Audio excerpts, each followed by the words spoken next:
ocasión vamos a poder recibir al doctor José Virgilio Valerio, que es abogado de la Facultad de Ciencias Jurídicas y Sociales de la Universidad Nacional del Litoral. Actualmente es ministro de la Suprema Corte de Justicia de la provincia de Mendoza, ministro coordinador del Fuero Penal, es profesor adjunto titular de Derecho Constitucional de la Facultad de Derecho de la Universidad Nacional de Cuyo, fue miembro del Poder Ejecutivo, del Legislativo y del Poder Judicial, desempeñándose como diputado provincial por la primera sección electoral, asesor de gabinete del Ministerio de Economía del Gobierno de Mendoza, fue fiscal de primera instancia, juez de primera instancia, juez de cámara de los tribunales orales ordinarios de la provincia de Mendoza y consejero de la magistratura también de la provincia de Mendoza. Es profesor de Derecho Constitucional, de instituciones de Derecho Público y de Derecho Penal en distinguidas universidades y socio fundador y presidente del Instituto de Altos Estudios de Derecho Penal y Procesal Penal Comparado y coautor del anteproyecto de ley sobre la reforma de las estructuras de los tribunales y juzgados como de su gestión. Le damos la bienvenida y le agradecemos por estar acá al doctor Valerio. Buenas tardes. Buenas tardes. En primer lugar, agradecerle a los organizadores de este seminario la posibilidad de participar en tan importante evento. Siempre que se trate de debate sobre cuestiones esenciales al funcionamiento de la justicia, me parece que es relevante. No importa la postura que tengamos cada uno de los distintos expositores, sino lo más importante es poder debatir, algo que pareciera que en nuestro país es bastante difícil. Así que, sin entrar en más detalles, quisiera circunscribirme a el planteo para este panel de por qué es relevante el juicio por jurado para los jueces, fiscales, abogados y defensores. Tal vez por un vicio propio de mi actividad académica, voy a comenzar entendiendo que fijar mi postura frente al juicio por jurado es esencial para comprender por qué voy a plantear lo que planteo y en la forma que lo planteo. Ya llevo algunas décadas, no quisiera decir cuántas, defendiendo el juicio por jurado. El juicio por jurado popular, me parece que el juicio por jurado popular es el establecido en la Constitución. No descreo de que otras opciones puedan llegar a ser válidas, pero sí me parece que la intención de los constituyentes de 1853-60 estaba tendiente precisamente hacia esta institución con estas características. Y no se trata simplemente de una cuestión de participación del ciudadano en la justicia. No se trata simplemente que porque ahora la justicia pueda tener un descrédito, lo vamos a solucionar trayendo ciudadanos e invitándolos a que ingresen a la casa de la justicia. Yo tengo un concepto distinto, por eso decía tal vez el vicio de la propia actividad académica. Entiendo que en realidad el juicio por jurado es una reserva de ciudadanía. Es decir, no se trata de una participación al tipo de una concesión graciosa de la época de la monarquía o de quienes ejerzan el poder que crean que puedan invitar a la Casa de Justicia a los ciudadanos, sino por el contrario. Es el sistema constitucional el que estableció como esencial este modelo de juicio por jurado, donde los dueños de la casa es el pueblo, es decir, la soberanía popular. Entonces no son invitados, son parte de lo que es el propio poder. Y esto me parece que es esencial, porque hace al nivel de ruptura que significó históricamente en nuestro país cuando se decidió este modelo de república federal. Se suele decir de que es una declaración, la del artículo 1 de nuestra Constitución, cuando dice que la forma de gobierno que se adopta es la representativa republicana federal, pero tiene una gran aclaratoria, que es el punto principal para poder entender cómo es nuestro sistema, según lo establece la presente Constitución. No es la república, según ningún autor, no es la república sin ninguna otra constitución, sino según se establece en nuestra constitución. Y nuestro federalismo es de acuerdo a cómo está establecido. Pero no es casualidad de que cuando se habla del ejercicio de gobierno, el pueblo no delibera ni gobierna, pero no dice nada de la justicia, precisamente porque es parte esencial del sistema de justicia la ciudadanía. Por eso insisto en que la ciudadanía, en el caso del juicio por jurado, no es un partícipe, sino que está ejerciendo una soberanía que ha sido reservada para la ciudadanía, acotada a un conjunto de ciudadanos, pero de esa manera. Y esto no es casualidad, sino que es un sistema, un modelo de gobierno frente a otros modelos de gobierno. La República Federal no es la República Romana, aristocrática y unitaria, sino que es el modelo de la República Federal de tipo helénico. Y ese de tipo helénico es el concepto de república, de res pública, como la actuación de los funcionarios delante del público y no como simplemente la cosa pública, la cosa de todos. Y esto también es esencial, porque hace forma de enjuiciamiento. Esa forma de enjuiciamiento, desde el inicio del proceso revolucionario hasta la consagración en la Constitución, siempre pretendió instaurar el juicio por jurado. El juicio por jurado no era entonces simplemente una discusión jurídica, era una discusión institucional, era una discusión política, una forma de organizar nuestro país, una forma de contraorganizar lo que era la justicia hasta ese momento. Es decir, era una ruptura de nuestro sistema de enjuiciamiento de la época de la monarquía para pasar a un sistema de enjuiciamiento distinto, donde el ciudadano pasa a ser la parte esencial de este enjuiciamiento, a través de lo que es el juicio por jurado. Esto está muy relacionado con un concepto del poder que está en nuestra Constitución, porque así como era ruptura para el enjuiciamiento, también fue ruptura con relación a la monarquía. Eliminó toda concepción de concentración de poder, porque estableció que el poder estaba en el pueblo, en la soberanía popular. Por eso el artículo 29 tiene establecido lo que son la prohibición de concesión de facultades extraordinarias, la suma del poder público, sumisiones o supremacías. Y esto es conteste con este sistema de poder en manos del pueblo. Por eso decía que cuando hablamos del juicio por jurado, yo quería hablarlo desde este punto de vista institucional. Porque hablar desde este punto institucional significa un poco lo que decía Tocqueville cuando decía que el juicio por jurado era la escuela primaria pública del ciudadano, donde aprendía cuáles eran sus derechos y cómo se ejercían sus derechos. Y acá la primera relevancia respecto a los jueces, fiscales y abogados defensores.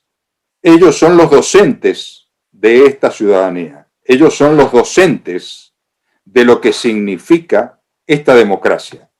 Porque la concepción democrática en cuanto al juicio por jurado, el ciudadano va a aprender, pero va a aprender porque el juez, porque el fiscal y porque el defensor, el abogado defensor, tendrán que explicarle de forma clara cómo son los derechos y cómo se ejercen. Y entonces esa función docente es esencial en el juicio por jurado. Por eso la primera relevancia es la relevancia democrática, que significa que todos estos operadores de la justicia estén consustanciados con lo que es el juicio por jurado. Me parece que esta forma de democracia de gobierno, que es del pueblo y por el pueblo, que tiene un aspecto muy esencial,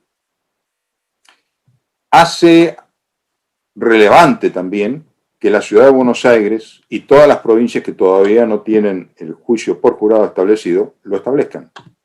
Porque no solamente es para la ciudad de Buenos Aires un beneficio, sino para toda la República. Porque significa que van a haber en cada tribunal y en cada juzgado que se vaya a realizar un juicio por jurado, hay una escuela pública donde se le enseña al ciudadano, donde aprende el ciudadano cómo son sus derechos y cómo se ejercen. Entonces es relevante para todos que la ciudad de Buenos Aires, y no solamente para la ciudad de Buenos Aires, que establezca el juicio por jurado.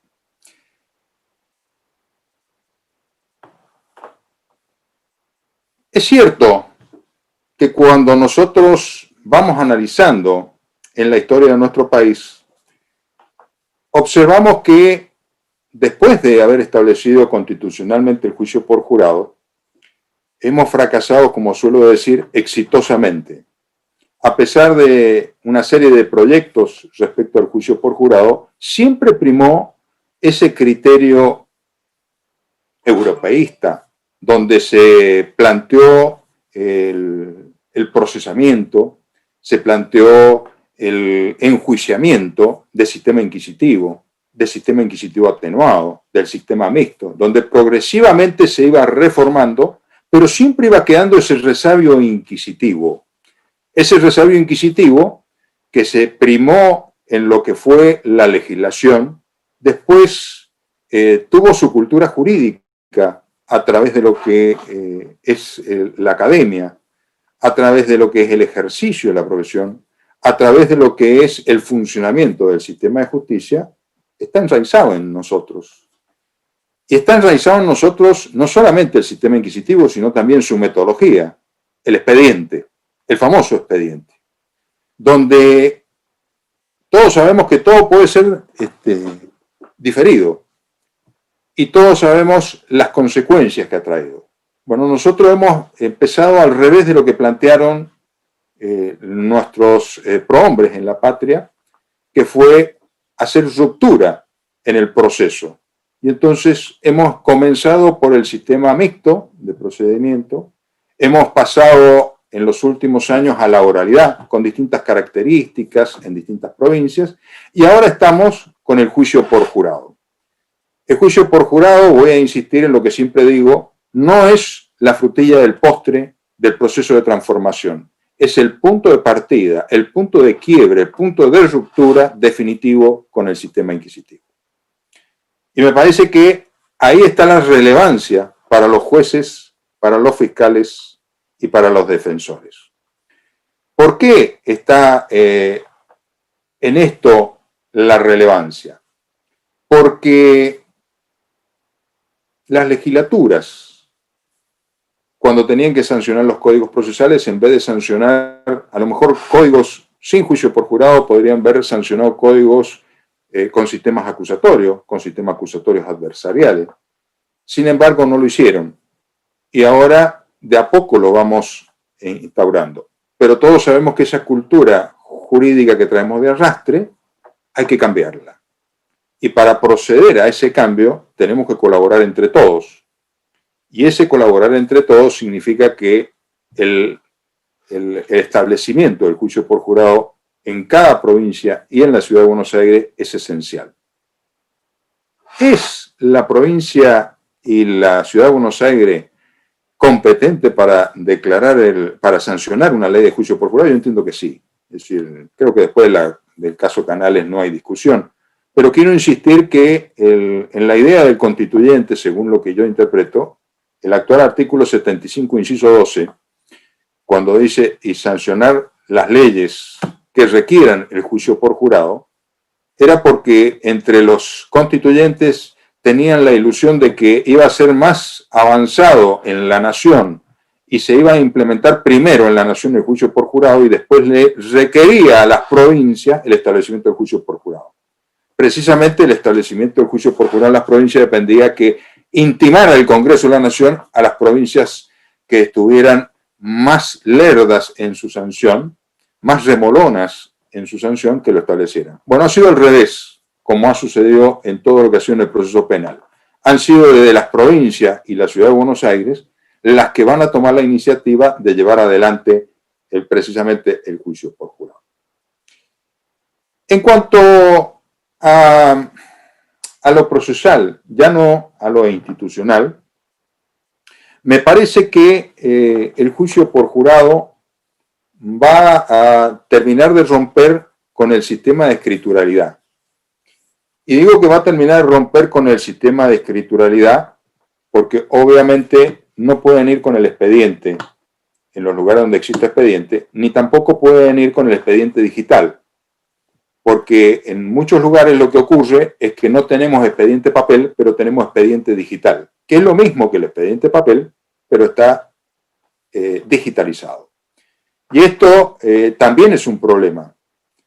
Y es un problema porque, en definitiva, la lógica sigue siendo la misma. Y lo que hay que romper es esa lógica. Hay que pasar al legajo. Hay que trabajar con casos. Y en esto me parece que también es relevante el juicio por jurado, porque va a eliminar una serie de circunstancias que me parece que son trascendentes para poder trabajarla. Y ahí sí está relevante la actuación de los jueces, de los fiscales y de los defensores, en distintos grados y en distintas responsabilidades. 3 aspectos quisiera tocar simplemente. Y después hacer conclusiones sobre algunas cuestiones que me parecen esenciales. Algunos ya se han tocado. El tema del lenguaje. Todos sabemos que el problema del lenguaje es que existe un vicio de un lenguaje exclusivamente para técnicos, un lenguaje exclusivamente para expertos en derecho o para quienes han sido iniciados en conocimientos jurídicos. Bueno, paralelamente a esto hemos observado en los últimos años, en las últimas décadas, cómo se viene insistiendo de un lenguaje claro. Se establecen reglas para que los jueces escriban en forma clara, para que los operadores del servicio de justicia trabajen en forma clara.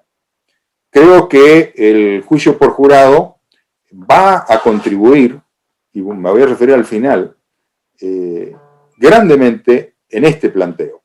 Porque no solamente en el juicio por jurado va a tener que aprender a trasladar, a transmitir, a poner en conocimiento de ese jurado popular expresiones tal vez muy técnicas, pero que debe explicarlo de forma muy sencilla, simple y en forma sucinta, que se van a eliminar algunas cuestiones que hoy nos están embarrando la cancha para tomar decisiones. Y terminamos enredados en cuestiones jurídicas o lingüísticas, donde por ahí podemos observar algunos juicios, algunas sentencias, donde hay más una discusión lingüística que una discusión jurídica, y donde lamentablemente pareciera que es más importante el debate sobre la forma que se escribe a realmente en la forma en que se tomó la decisión.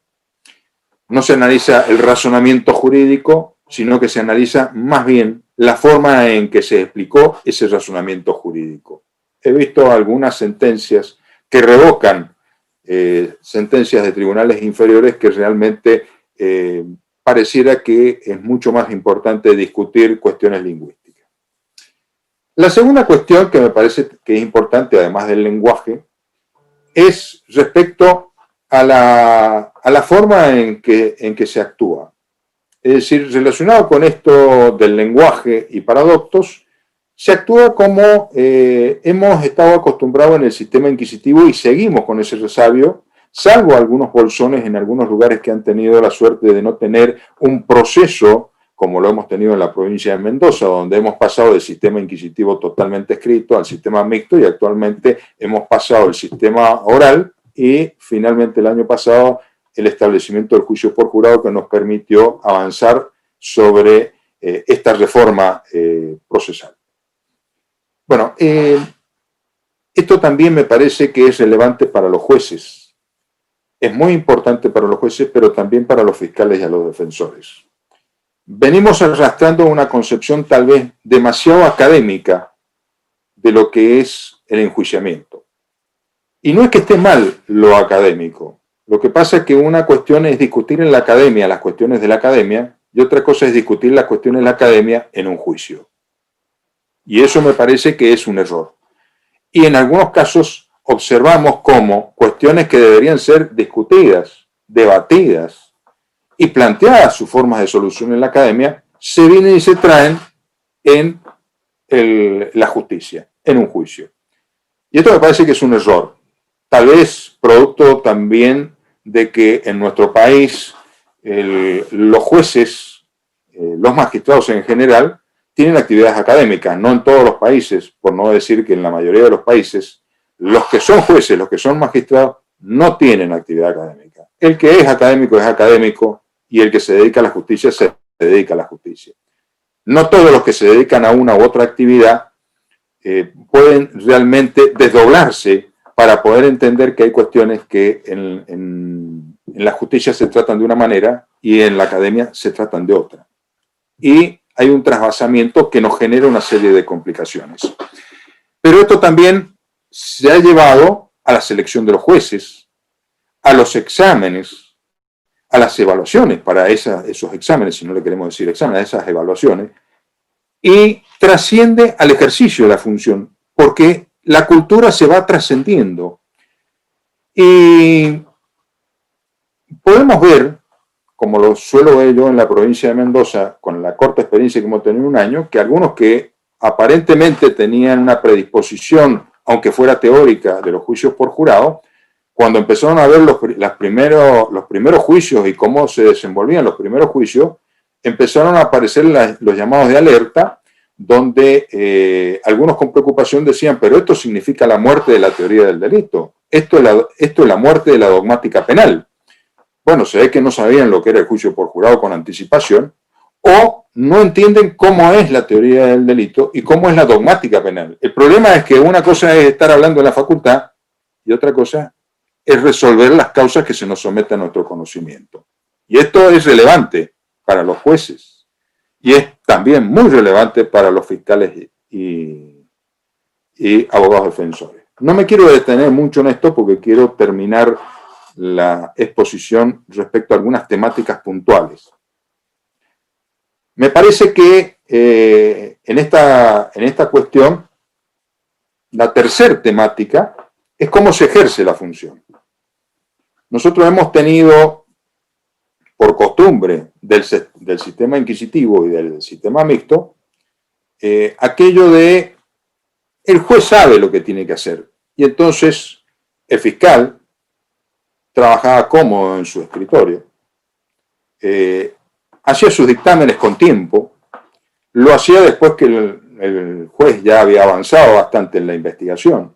El defensor esperaba que el fiscal y el juez hicieran lo que tenía que hacer y después en su momento decía lo que tenía que decir. Y un poco esto, ¿qué permitió? Esto permitió ir a poncho cuando se estableció el sistema mixto, porque iban a los debates y a veces no conocían con profundidad la causa. Lo hemos comprobado en muchas ocasiones, porque es cierto, no todos iban a poncho, pero muchos iban a poncho. No sabían qué preguntar a un testigo, y así hemos visto horas de interrogación a testigos, reiterando 1, 2, 3 veces la misma pregunta. Sin una técnica, sin una estrategia, sin una finalidad, a veces innecesariamente. Citar reiterados testigos sin ninguna finalidad. Me parece que esta es la última reflexión importante respecto a lo que es el juicio por jurado y su relevancia. ¿Por qué? Porque me parece que se acabó la época de ir a poncho con el juicio por jurado.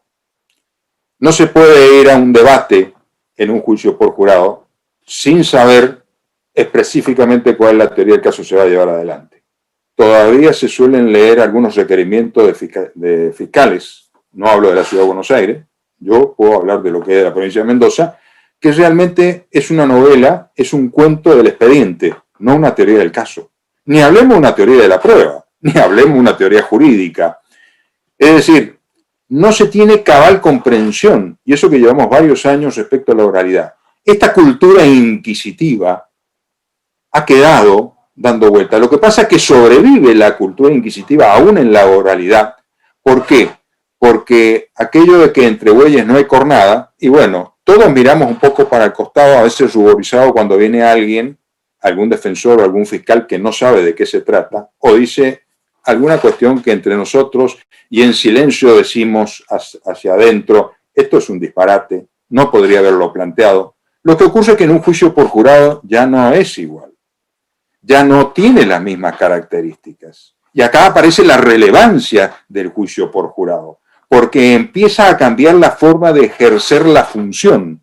Y empieza desde el primer momento, el defensor desde el primer momento debe tener constancia, debe tener elementos suficientes para poder ejercer esa defensa. No puede ser que la tenga en el transcurso del tiempo cómodamente y sentado en su escritorio. Tiene que saber de qué se trata. Como el fiscal debe saber llevar adelante su estrategia investigativa, cuál es su hipótesis investigativa, de acuerdo a su teoría del caso, cuáles son los elementos de prueba. Y ahora me quiero referir a algunos aspectos centrales respecto a estas tres cuestiones: la teoría del caso, teoría de la prueba y teoría jurídica. No lo voy a hablar desde el punto de vista teórico, porque todos lo pueden leer en cualquier libro, lo hemos escuchado infinidad de veces, así que no creo que sea importante eso, pero sí en el juicio por jurado, en lo que es la audiencia preliminar. ¿Qué hemos comprobado nosotros en Mendoza en la audiencia preliminar? Que existe o existía ese vicio de llegar y bueno, la prueba es la que hizo el auxiliar, le hizo el fiscal, la que la secretaria le hizo al abogado, si abogado público de las mismas características, y después se acumula. Total, después vemos a quién citamos o a quién no citamos. O después citamos sin importar y sin definir qué estrategia hay. ¿Por qué? Porque nadie sabe cuál es la teoría del caso. Hay simplemente un requerimiento fiscal, nadie sabe qué va a plantear la defensa, pero nadie sabe en realidad en algunos casos qué va a plantear el fiscal tampoco. Tenemos un hecho descripto, pero tampoco tenemos mucha definición.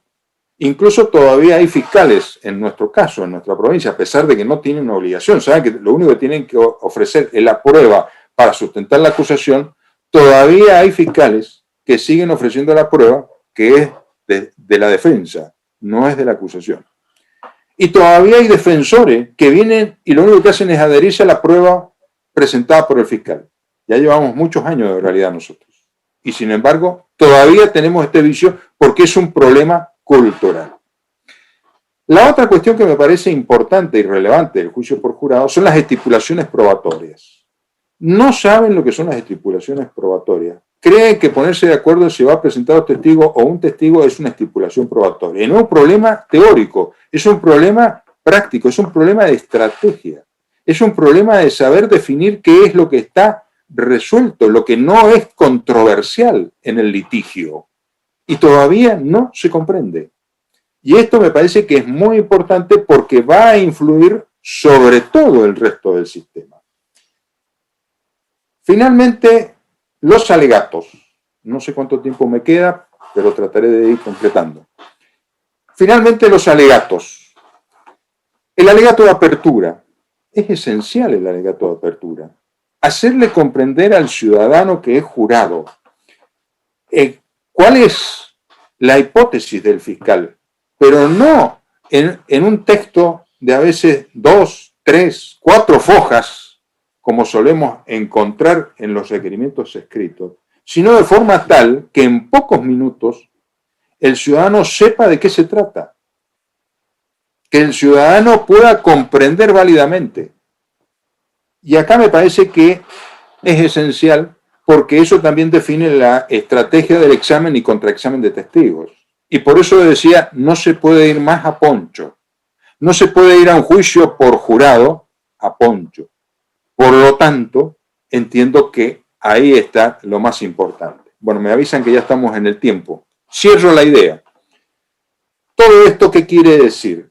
Que es tremendamente relevante el juicio por jurado. Es el sistema que nos va a permitir la ruptura del sistema inquisitivo y del sistema mixto, que en definitiva ha fracasado porque es un sistema burocrático, ineficaz y que no asegura todas las garantías.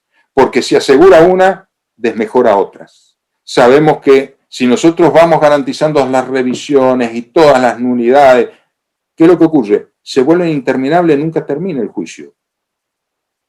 Por el contrario, el juicio por jurado, si nosotros lo analizamos como sistema, no el juicio por jurado este o el otro, hay que analizar el sistema.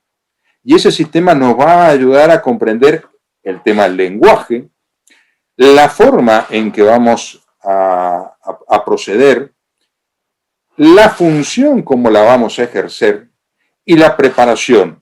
la metodología de trabajo, se invierte la metodología de trabajo. No vamos atrás de los hechos, sino que vamos a ir anticipadamente de los hechos. Por lo tanto, entiendo que a la pregunta que nos han convocado sobre la relevancia para los jueces, los fiscales y los defensores, entiendo que es muy relevante. Les diría extremadamente relevante, porque de ahí nosotros tenemos que trasladar al resto del sistema de justicia, no solamente de cada provincia y de la ciudad de Buenos Aires y del país, sino todos tenemos que trasladar al resto del sistema de justicia, porque la selección del jurado, las estipulaciones probatorias, examen y contraexamen de testigo, lo vamos a aprender en el juicio por jurado porque vamos a estar obligados a hacerlo, pero lo vamos a transmitir, cuando aprendamos a hacerlo, lo vamos a transmitir al resto del sistema. O sea que va a ser la escuela, el juicio por jurado, de los operadores de la justicia, de los jueces, de los fiscales y los defensores, para que aprendamos lo que es el sistema acusatorio adversarial. Muchas gracias.